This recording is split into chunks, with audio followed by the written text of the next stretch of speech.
আজ একটি গল্প শোনাবো। সেই গল্পের মূল নায়িকা হচ্ছে ঋতু। তো চলো, ঋতুর মুখ ফুলে আছে কেন সেটাই তোমাদের সাথে শেয়ার করব। তো পুরো ভিডিওটি দেখতে থাকো তোমরা। নমস্কার, আমি চন্দ্রিমা। চলে এলাম আমাদের গ্রামের মহোৎসবের আরেকটি ব্লগ নিয়ে। তো তোমরা তো আগের ব্লগে দেখিয়েছো যে বাতাসা হরিণট পর্যন্ত হয়েছিল। এইবার কি হবে না হবে তোমাদের সাথে শেয়ার করবো। তো চলো দেখতে থাকো। তো তোমরা আগের ব্লগে তো দেখেইছো যে সন্ধ্যাবেলা বাতাসা হরিণটের পরে আমি শেষ করে দিয়েছিলাম। এইবার শুরু হয়েছে ভোগ আরতি। ভোগ আরতির পরে চরণামৃত, তারপর শান্তির জল নেওয়ার জন্য এখানে ভিড় লেগে গিয়েছিল। ওই জন্য আমি এখানে বিক্রির মতন বসেছিলাম আর ঋতু সেটা ভিডিও করে রেখে দিয়ে। আর এই যে তোমরা এখন এখানে ফাঁকা ফাঁকা দেখছো, আর কিছুক্ষণ পরে এইটা ভরে যাবে। তারপরে আমার বাড়িতে চলে আসি। বাড়িতে আসার পরে ভাইয়ের বন্ধুরা আসে, ওদের সাথে কিছুক্ষণ গল্প গুজব করলাম, খেতে দিলাম। তারপরে এইবার হচ্ছে আমাদের রেডি হওয়ার পালা, কারণ মেলায় যেতে হবে। কালকে দিয়ে মানে সেরকমভাবে সেজে গুজে যাওয়া হয়। তো চলো রেডি হয়ে মেলার দিকে যাওয়া যাক। এই তো আমি রেডি হয়ে গিয়েছি।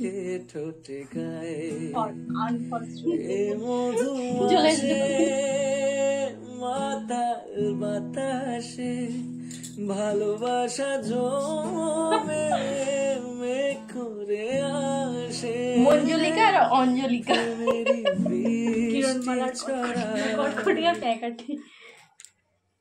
আর এই ইঁদুরটাকে নিয়ে মেলায় চলে এসেছি। ইঁদুরটা তো প্রথমে তো গ্যাঁ গু হ্যাঁ হু করেই যাচ্ছিল সমানে। আর এখানে লাবণীর সাথে দেখাই। লাবণী বলে দিদি দুটো ফটো তুললো, তো ওর সাথে দুটো ফটো তুললো। আর দুজনে ফটো তুলছি, ও সেই খালের ওপারে চলে যাচ্ছিল। আমি ওই জন্য বলছিলাম যে তুই খালের ওপারে পার হয়ে চলে যা, অত দূরে দাঁড়িয়ে আছিস কেন। সেদিনকে এত ভিড় হয়েছিল, সবাই মানে আমার এত লজ্জা লাগছিল ফোন বের করে যে ভিডিও করবো, আমার খুবই লজ্জা লাগছিল। তাও আমি একটু একটু ক্লিপ নিয়ে রেখেছি। আর এখানে দেখা হয় পিসুমণির সাথে ফটো তুললাম। আর এই হচ্ছে যে আমাদের ভাই বোনের মধ্যে সব থেকে ছোট।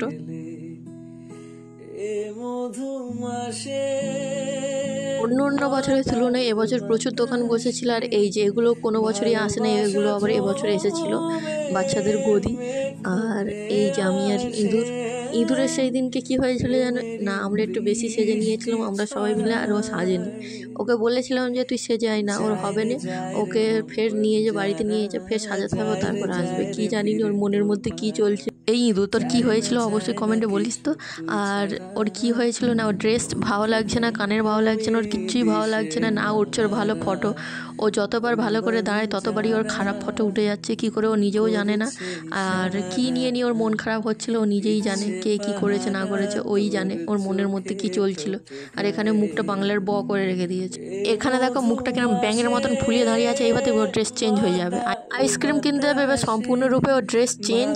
এইবার দেখো ওর কি হয়েছিল না, ওর কোনো ড্রেসে কমফোর্টেবল হচ্ছিল না, না ওই জামাতে না এই জামাতে, কোনো জামাতেই ওর কমফোর্টেবল হচ্ছিল না। ওই জন্য ওকে বললাম যে তুই এক কাজ কর, নাইটি পরে তো সব থেকে ভালো হয়। আইসক্রিম দোকানে এসেও একই রকম, কোনটা নেবে ও ঠিক করতে পারে না, সেই জামার মতন কোনটা পরবে ঠিক করতে পারে না, এখানে কোনটা খাবে ও ঠিক করতে পারে। যাই হোক, ঋতুর সাথে অনেক ইয়ার্কি ঠাট্টা মারা হলো।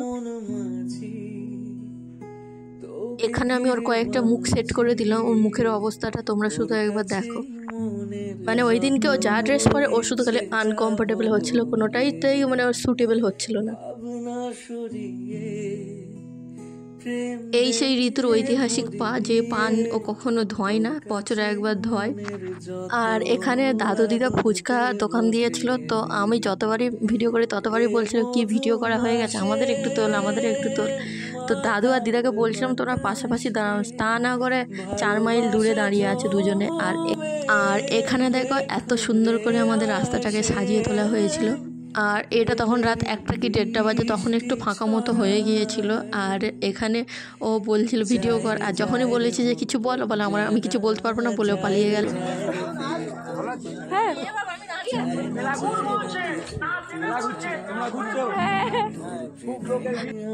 তো যাই হোক, ওখানে নাকি খুব লোকের ভিড় হয়েছিল, ওই জন্য ওরা মানে যেতে পারছিল না। যাই হোক, ভিডিওটা এখানেই শেষ করছি। দেখা হবে এবার ভোরের বেলার ভিডিওতে। সবাই কেমন নেচেছে ভালো লাগলো অবশ্যই like comment follow and share করে দিও। বাই।